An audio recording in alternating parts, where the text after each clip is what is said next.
This is Dr. Satyendra Katewa. I'm a pediatric hematologist, oncologist, and bone marrow transplant physician. I work for SHALBY Sanar International Hospital, Gurgaon, Delhi NCR region.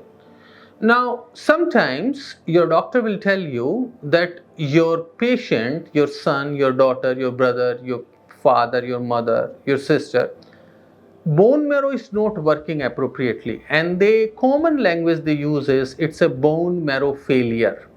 So bone marrow is, there are blood making cells inside the bone. So inside the bone there is a space we call bone marrow, and in that there are blood making cells. So bone marrow failure means those cells are not making the cells which ultimately comes out of the bone marrow, and then they are, they makes the whole part of the body. Now bone marrow failure can be categorically of two types. One, because of some infection, because of some hepatitis, some severe viral infection, the bone marrow stem cells die away, and we call it aplastic anemia.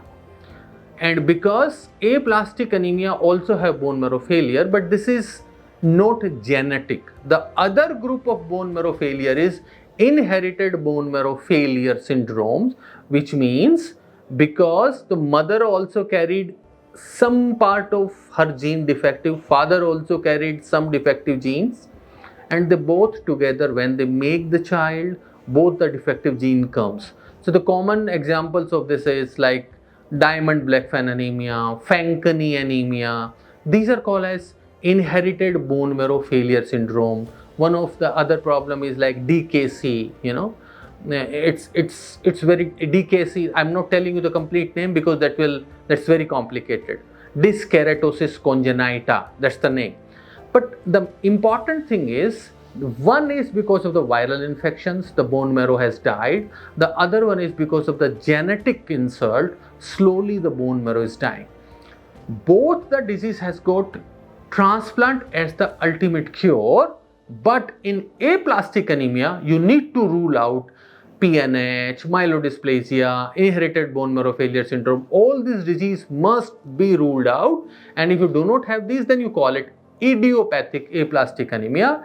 And the two treatment are either a ATG based treatment or a bone marrow transplant from a brother or sister or the parent. Whether it's 100% match or 50% match, that we can talk about later. In inherited bone marrow failure syndrome, the bad news is that ATG based treatment doesn't exist, and the only cure is a bone marrow transplant. The easiest way is a 100% match sibling or a unrelated donor transplant. But if that is not there, then we have to do a 50% match, haploidentical. And in most of the inherited bone marrow failure, we want to do a German style 50% match transplant, which is known as TCR alpha beta and B cell depletion haploidentical transplant. So with this, I will conclude, but I hope now you understand what exactly is bone marrow failure, what is idiopathic aplastic anemia, and what is inherited bone marrow failure syndrome like Fanconi, DKC, or diamond blackfan anemia, and how do you select a donor for these bone marrow transplants. Have a great day, and thank you.